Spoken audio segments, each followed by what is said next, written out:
भारत आजाद होने के बाद संविधान सभा ने जनगण मन को अपना राष्ट्रगान स्वीकृत किया।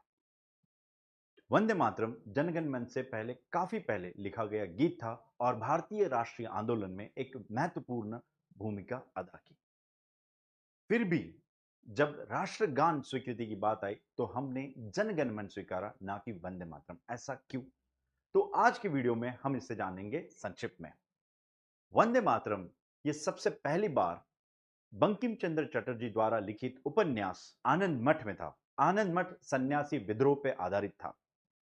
यह गीत संस्कृत बंगाली में लिखा गया गीत था, जिसे सबसे पहली बार 1896 में कलकत्ता में कांग्रेस का सेशन था, उसमें रविंद्रनाथ टैगोर ने ही गाया था। उसके बाद भारतीय राष्ट्रीय आंदोलन का वंदे मातरम अविभाज्य हिस्सा बन गया। इसके अलावा 1911 में रविंद्रनाथ टैगोर ने एक और रचना की थी, जिस रचना का नाम था भारत भाग्य विधा था।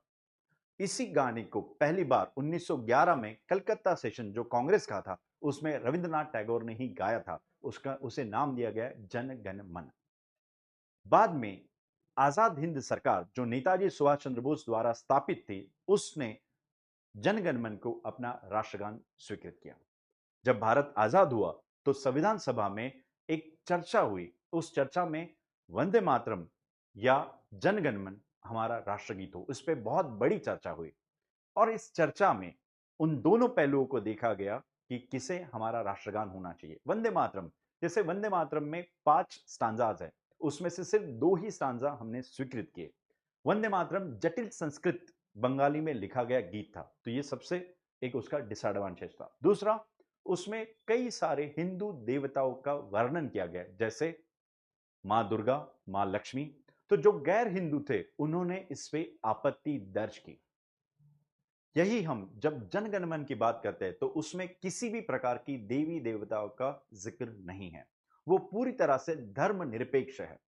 जनगण में जो बात की गई है वो भारत के पर्वत, भारत की नदियां, भारत के प्रांत, इसकी जिक्र किया गया है। तो इससे भारतीय एकता का प्रतीक है।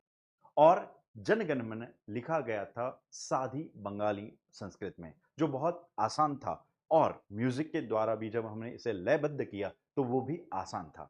तो इन कारणों की वजह से जनगण मन को हमारा राष्ट्रीय गान स्वीकार किया। लेकिन वंदे मातरम का हमारे आजादी के आंदोलन में जो महत्वपूर्ण योगदान था, इसीलिए उसे राष्ट्रगीत का दर्जा दिया गया।